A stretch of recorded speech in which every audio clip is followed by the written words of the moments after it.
3:45 کی فلائٹ سے آیا ہے، صبح کے 3:45 بجے کی فلائٹ سے آیا ہے یا 7 بجے کی فلائٹ سے آیا ہے، ان دونوں میں سے کسی ایک فلائٹ سے اس کو لے کے آئے ہیں اس کی لاش کو،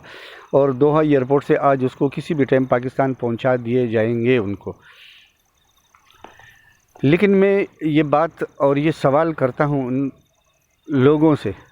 جنہوں نے اس کو قتل کیا، اس کی ماں ابھی کس کی راہ دیکھے گی؟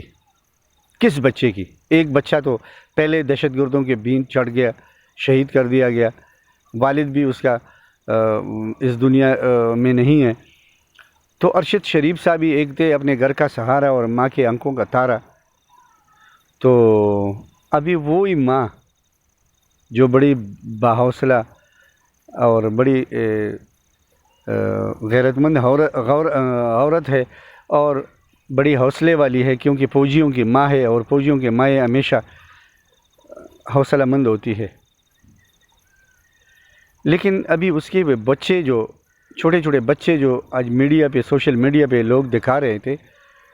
وہ اپنے باپ کے خون کا قاتل کہاں پہ ڈھونڈے گا؟ کوئی ہے ایسا جو اس کا ارشد شریف صاحب کا بدلہ لے سکے؟ وہ بچے تو ابھی کم عمری میں ہی ہیں، وہ کیا سوچیں گے؟ ان کی ذہنوں پہ کیا اثر پڑا ہے اور پڑا ہوگا؟ اس کی وائف جو کہ بڑی حوصلے والی عورت ہے، اور اللہ تعالیٰ اس کے حوصلے کو اور بھی بلند کر دے اور مضبوط کر دے،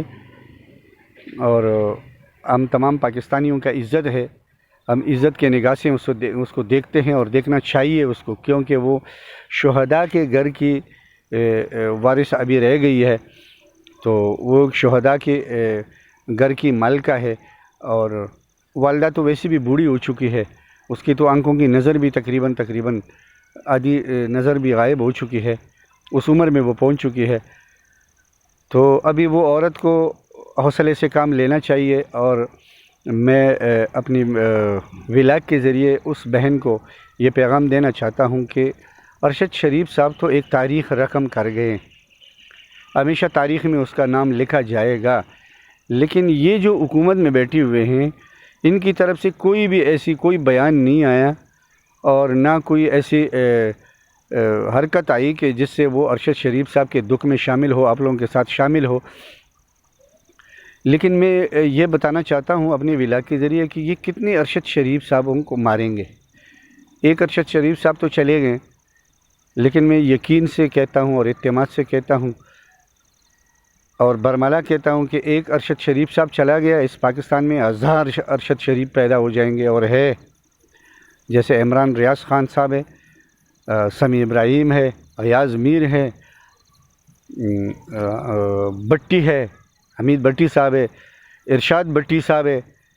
تو ایسے کس کس کو مارو گے؟ حامد میر صاحب نے بھی بہت اچھا بیان دیا ہے، اور پہلے لوگ حامد میر کے بارے میں کچھ بہت برا ہی کہتے تھے، لیکن میں نے جو اس کے بارے میں سنا ہے اور اس کے بیانات میں نے سنا ہے، تو میں حامد میر صاحب کی اس کو سلام کرتا ہوں۔ یہ تو ہو گئی ارشد شریف صاحب کے بارے میں، لیکن جو پرسوں لاہور میں جو عاصمہ جہانگیر کانفرنس میں منظور پشتین کو بلایا گیا، اس کو کس حیثیت سے بلایا گیا؟ ایم این اے نہیں ہے، ایم پی اے نہیں ہے، ایک دہشت گرد آدمی ہے، اور اس نے پاکستان آرمی کے خلاف جو نعرے لگائے ہیں، ایک سلیکٹڈ امپورٹڈ وزیر اعلیٰ کے وزیر خارجہ کے موجودگی میں، تو اس وزیر خارجہ میں اتنی غیرت نہیں تھی، وہ تو اسی پاکستان کا کھاتا ہے پیتا ہے، اسی پاکستان میں پل رہا ہے اور اسی پاکستان کا وزیر خارجہ ہے، تو اس کو یہ جو نعرے لگ رہے تھے، تو کیا یہ میں وہ نعرے نہیں بولوں گا، کیونکہ میں خود پاکستان آرمی سے تعلق رکھ چکا ہوں، پاکستان آرمی میں نے سروس کیا ہے، اور مجھے بہت برا لگا ہے، اور اس نعروں کے بدلے میں منظور پشتین کے خلاف کارروائی ہونی چاہیے، اور ایسی کارروائی کہ آئندہ آنے والے نسلیں بھی اس کے یاد رکھیں، اور بلاول زرداری کو بھی نشان عبرت بنایا جائے کہ اس کے موجودگی میں، جو کہ پاکستان کا وزیر خارجہ اپنے آپ کو